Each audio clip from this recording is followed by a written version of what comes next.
Have you ever come into a situation where you realize things just weren't right? Maybe somebody was bullying a person you cared about and had been going on for so long that everyone had long accepted it as the status quo. My name is Lisa Lorenz, and that's what I encountered a few years ago when I became principal of Rice Memorial High School in South Burlington, Vermont. Many towns in Vermont don't have a public high school. In the late 1860s, the state adopted what is known as the Town Tuition Program. It allows parents in towns without high schools to send their students to a school they choose, either public or private. Yet, as the result of a misguided state Supreme Court decision in 1999, the state made one choice off limits. Parents were effectively barred from choosing a religious school for their students. Rice has been serving our community for over 100 years and is one of just 2 Catholic high schools in the state.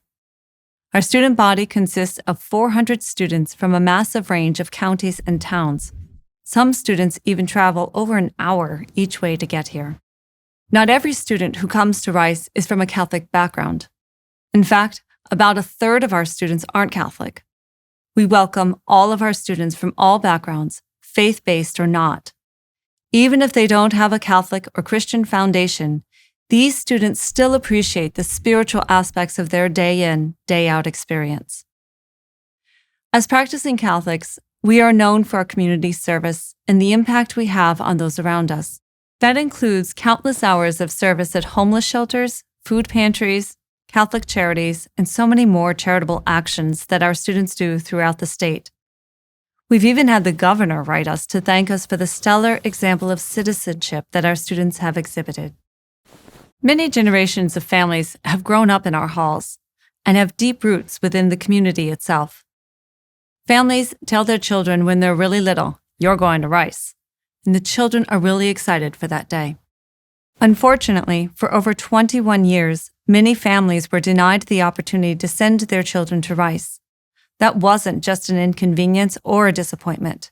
It was a violation of the First Amendment of the U.S. Constitution. The government cannot force families to choose between exercising their religion or enjoying a publicly available benefit. People of faith deserve equal access to public benefits that everyone else gets. That principle has come to light in 2 recent Supreme Court cases. In 2017, the court ruled in Trinity Lutheran that denying a generally available benefit solely on account of religious identity imposes a penalty on the free exercise of religion that can be justified only by a state interest of the highest order. And just last year, the court relied on Trinity Lutheran when it ruled in Espinoza that a state need not subsidize private education. But once a state decides to do so, it cannot disqualify some private schools solely because they are religious. With the help of Alliance Defending Freedom, 4 of our families, plus the Roman Catholic Diocese of Burlington, which oversees our school, filed a lawsuit challenging Vermont's discriminatory policy. But even though the U.S. Court of Appeals for the Second Circuit has ruled twice in our favor, the state continues to dig in its heels. Officials insist that they have good reason to exclude religious schools and students from a generally available program that allows parents to choose a school for their children. Our families pay taxes just like everyone else. It's up to the parents, not the government, to decide what kind of education their children should have. Parents shouldn't be penalized just because they want to choose a religious school. Still, I'm incredibly hopeful that the state will begin to rethink its position.